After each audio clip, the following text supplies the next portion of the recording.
Bueno, acá estamos nuevamente en el momento político. Como siempre tenemos invitado, en este caso tenemos el agrado de estar junto a Pablo Garay. Él es doctor en Derecho Internacional. ¿Cómo andas, Pablo? ¿Todo bien? ¿Qué tal? Buenas tardes. Saludo a ustedes y a toda la audiencia. Bueno, muchas gracias como siempre para traernos un poquito de información o mucha información que tiene que ver con lo que sigue con respecto a este conflicto bélico en el Medio Oriente. También vamos a estar hablando un poquito de lo que es el padre de la dramaturgia y los pueblos de Irán. ¿Es así, Pablo? Sí, sí, sí, perfecto. Con una reminiscencia, a mí me gustaría comenzar Sí. a dialogar sobre este filósofo griego que dijo hace años que la primera víctima en una guerra, en un conflicto, es la verdad. Y siendo que él era de hace años antes de Cristo, sigue siendo real. Si recordamos a Esquilo, él participó de la guerra de Maratón contra los persas y también varias guerras más. No sé si lo recordás al dramaturgo. Sí, sí, sí, por ahí nosotros estábamos recorriendo y siguiendo un poquito el hilo con respecto a quién es este personaje, como para ir explicándole a la gente, ¿no? Que agregó más personajes que hablaban entre sí en diálogos, igual hizo la historia más compleja entre conflictos emocionales, decisiones importantes, y creo también la obra, como decís bien vos, Pablo, hacer pensar a la gente, ¿no? Claro, eso parece que pasó el tiempo, pero las tácticas son bastante similares. La verdad sigue teniendo una sentencia de muerte clara porque cuando se inicia una guerra muchas veces tenemos los fenómenos en donde tenemos canales de información pero no son reales y no tienen información real. Claro. Eso como muy llamativo para la gente, inclusive lo vemos en quienes hablamos inglés, Sky News o BBC de Londres, no tienen una información real, tienen una información orientada y tampoco tienen una información real CBS o Fox News. Todas las cadenas americanas tienen también una orientación. Entonces, la verdad, cuesta muchísimo acercarse Bueno, a la ahí verdad. nosotros creo que la semana no, antes pasada estuvimos hablando con vos y que vos nos decías esto lo que está pasando ahora, que de una guerra que por ahí se tenía en cuenta que iba a ser un par de semanas, creo que se empezó a extender un poquito más y esto no le hace muy bien a Estados Unidos. Claro, porque ellos decían, y lo tienen bien en claro, que su fortaleza era que sea algo rápido, como una especie de blitzkrieg, como lo que ideó hace años Hitler. En este momento no pudieron, por distintos factores, no pudieron llevar adelante una guerra tan rápida, ni tampoco tener un desenlace rápido. Recordemos que ellos, y se habla en el mundo, que el suministro de petróleo constante para mantener esto en una banda, en un valor de entre 80 y 110, 120, es decir, que no se dispare, iba a ser manejable durante 3 semanas y a lo sumo 4. Y ya estamos transitando esta y yo creo que están con serias dificultades de abastecimiento. Y si analizamos el estrecho de Hormuz, así Hormuz se pronuncia en Hormuz. Farsi, el tema Farsi, el Hormuz, tiene 33 kilómetros de ancho en la parte más angosta y a veces tiene más.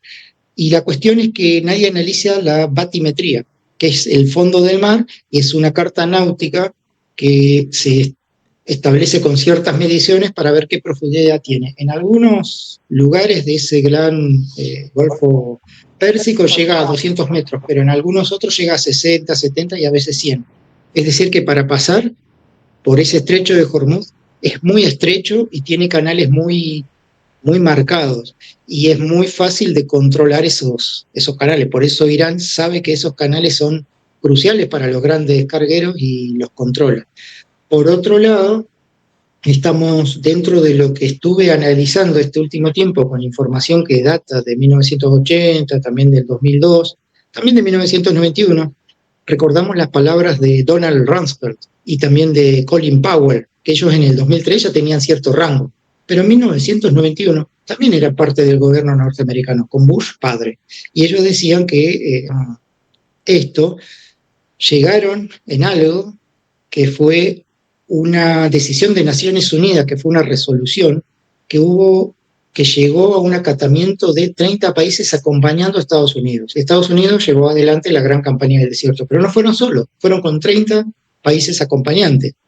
y Saddam Hussein básicamente quedó solo. Después de eso llega la gran presión de las armas de destrucción masiva, las WMD, y finalmente durante todos los 90 sufrió distintas presiones hasta que en el 2003 lo invaden, también ya con Colin Powell y Donald Rumsfeld diciendo que no hay ninguna posibilidad de que ellos salgan vivos y que iban a terminar este régimen por las armas de destrucción masiva, que después nunca aparecieron.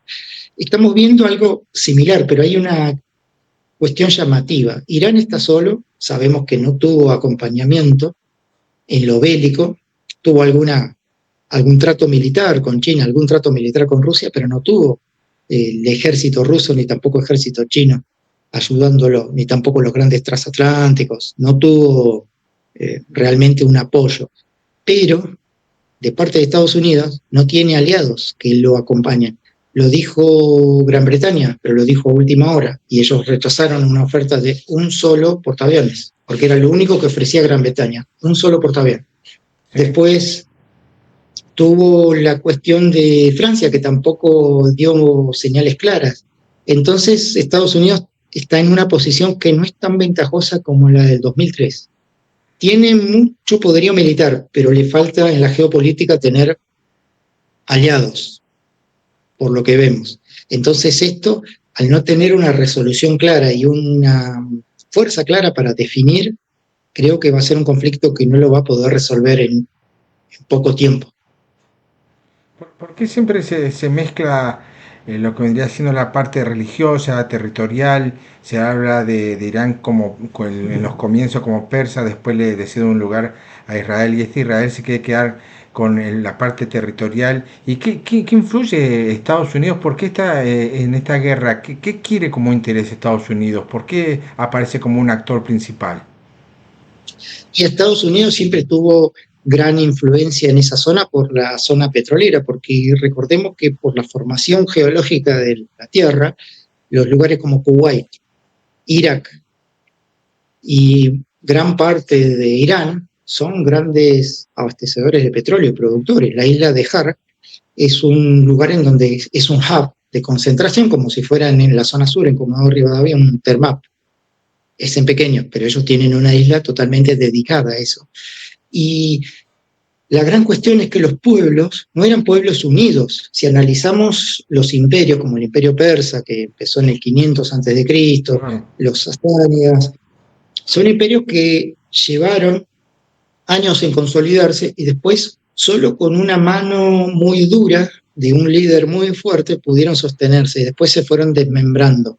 Hoy por hoy están medianamente sólidos, pero con muchas etnias en el interior. No sé si recordás el mapa que estuvimos viendo. Tienen etnias como, por ejemplo, una se llama la etnia del Arabistán, que está a orillas del Golfo Pérsico, y ellos ya tuvieron intentos de ser independentistas, y son los que más tienen acceso al petróleo de buena calidad. Después tienen los kurdos al norte, que también siempre tuvieron problemas, que tampoco es un pueblo fácil, porque si Estados Unidos apoya a los kurdos podrían darle gente en el terreno y evitar llevar 200.000 marines para un ataque inicial. Pero eso tiene lo que se llama una zona montañosa, ¿no? Es difícil igual eso, ¿no? Claro, es una zona montañosa, ellos no tienen conocimiento del terreno y no tienen supervivencia en el terreno. Pero aparte también existe algo que Estados Unidos ya lo vivió en el 2003, ellos ya tenían una resolución en noviembre del 2002 de parte del Senado americano, y ellos decían que tenemos que evitar el problema del verano iraquí, porque el verano iraquí, que comienza a contrapuntos de lo que es en el hemisferio sur, ellos comienzan en marzo, tiene un gran problema porque es muy difícil para las tropas que tienen en Estados Unidos. Ninguna está habituada a temperaturas tan altas y no tienen una logística armada para lugares con tanto calor. El mismo problema sufrieron quienes intentaron invadir Rusia en invierno, el problema del clima. Entonces con Irán tienen algo similar. En Irán tienen un problema que es el problema, la brecha y el plazo del clima, porque si permiten que llegue marzo y que se pase marzo y que empiece el calor, ya no van a tener tropas efectivas. Y se establece y se supone que para llegar efectivamente a controlar un país por tierra, deberían contar con no menos de 800.000 o 1.000.000 de soldados americanos, lo cual es mucho para después tener grandes pérdidas, arruinaría las midterm. Las midterm las tienen en noviembre, que son las elecciones de medio término. Lo Y estuvimos las, hablando igual la vez pasada, recuerdo. Claro. claro, y las midterm son bastante claves para llevar adelante la continuidad de un gobierno, en este caso de Donald Trump. Y precisamente vemos que son estrategias que tienen que resolverse rápido porque si se alargan, creo que es el juego de Irán, si se alargan el tiempo, le llega el verano y ya no es factible para Estados Unidos llevar adelante una campaña exitosa en verano.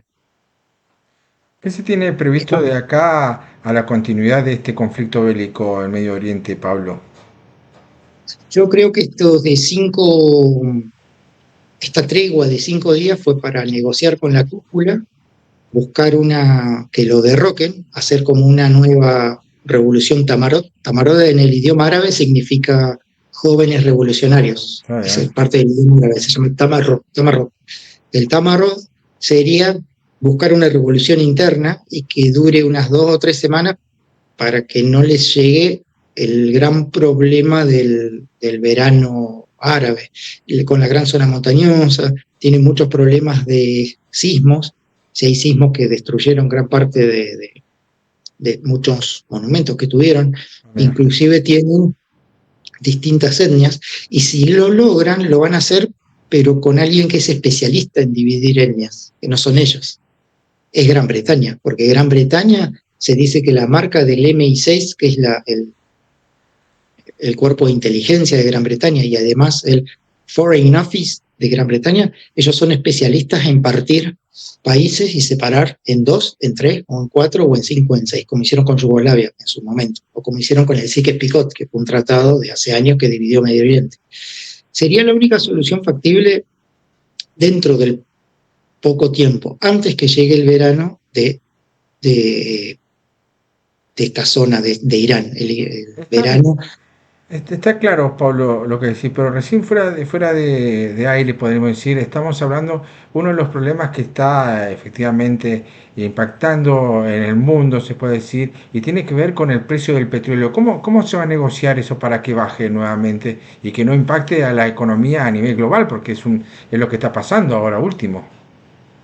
Claro, lo que sucedió fue que hubo una gran suba por el efecto de una guerra, Claro. después trató de contener con estas treguas, ahora una tregua de 5 días que tiene más que ver no tanto desde el manejo geopolítico, más desde el manejo económico, para que no se vaya a los 120, 140 y se estabilice en 80 o 90, y después dependerá después de estos 5 días si llevan adelante una nueva negociación o directamente van a llevar adelante algún plan definitivo, pero ahí veremos, pasados estos 5 días tenemos algo muy claro para entender. Si Donald Trump con sus asesores les dicen vamos a una segunda tregua, ya mostraría debilidad.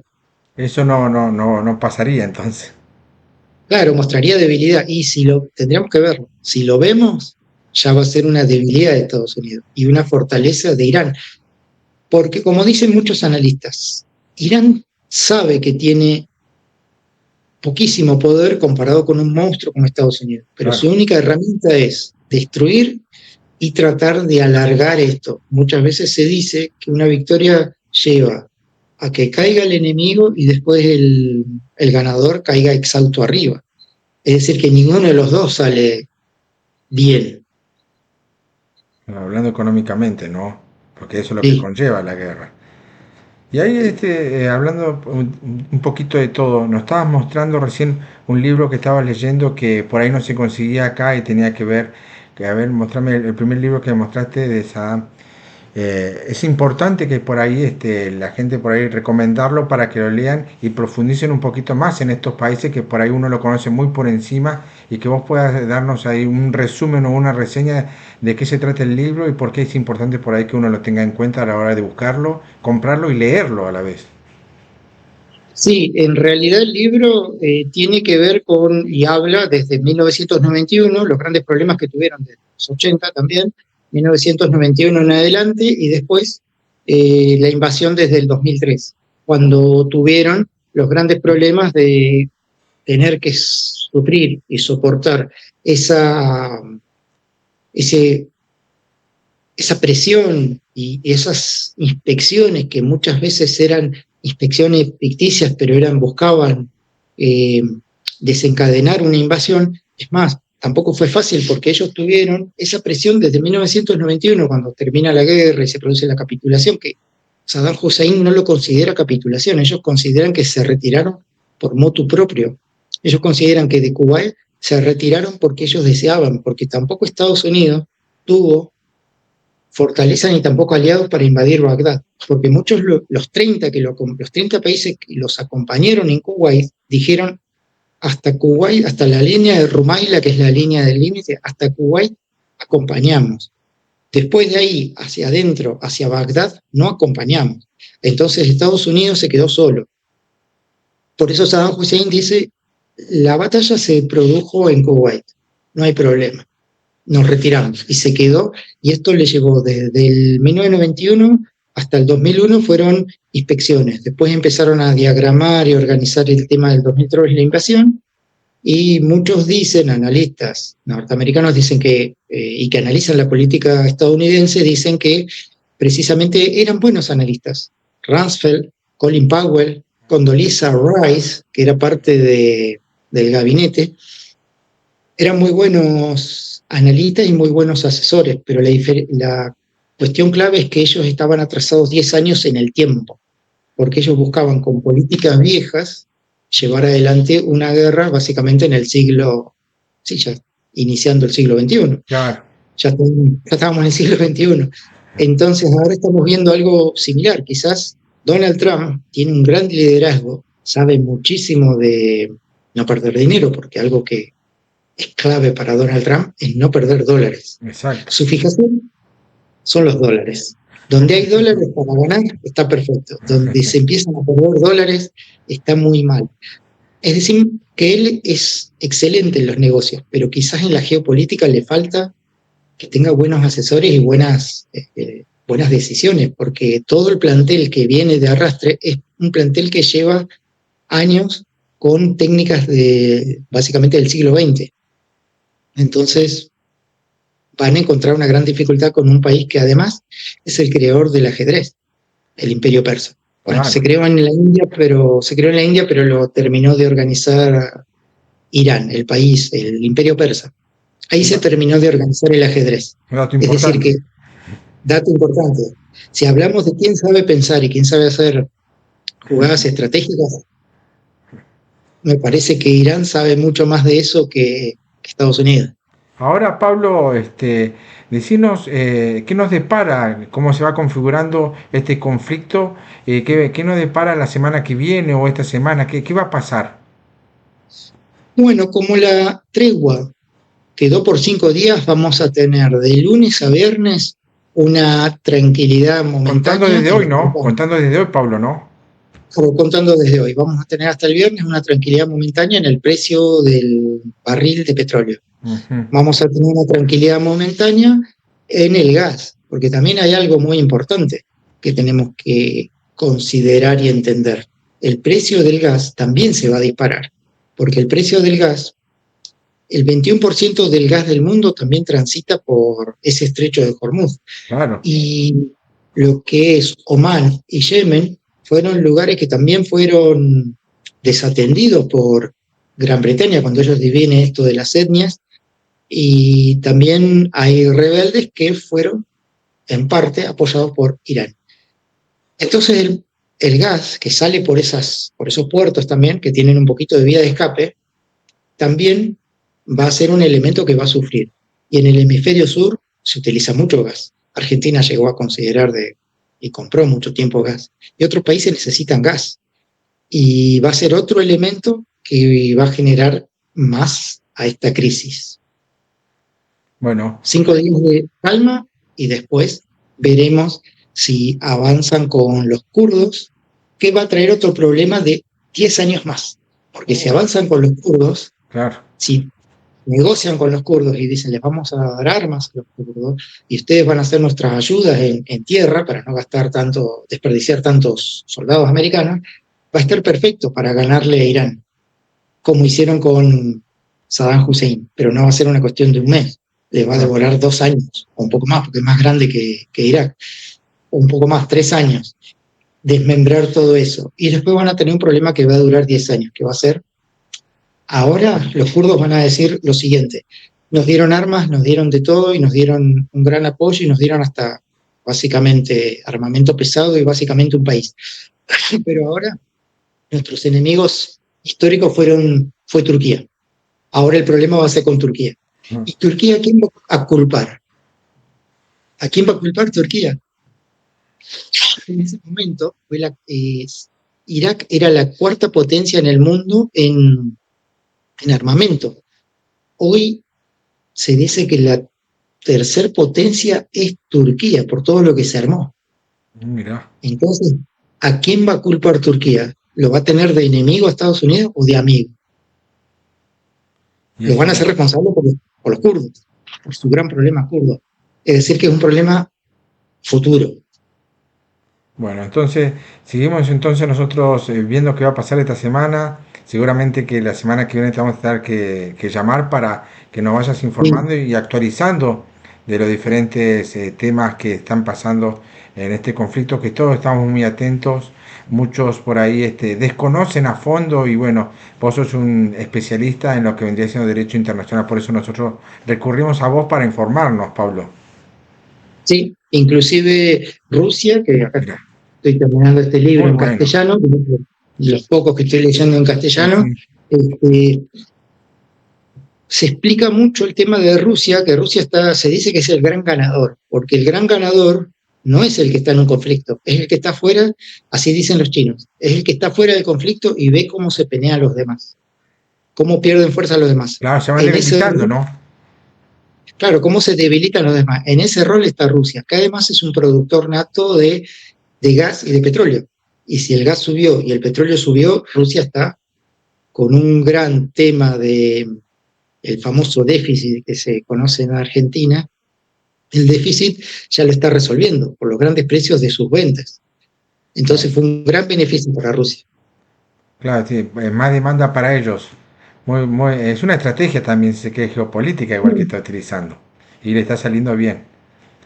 Claro, porque él se está quedando afuera, pero le está beneficiando económicamente en arreglar sus cuentas, muchísimo. Y no esfuerza y no gasta nada de su arsenal, nada. Bueno, Pablo, entonces nuevamente te agradecemos nosotros para traer información acá en este momento político, siempre muy amable en atendernos y hacernos comentarios con respecto a cómo se está llevando adelante este conflicto bélico, Pablo. Bueno, muy contento de poder tener este espacio y un saludo a ustedes y a toda la audiencia. Un abrazo muy grande, Pablo. Ahí estamos con Pablo Garay, doctor en Derecho Internacional. Un abrazo muy grande.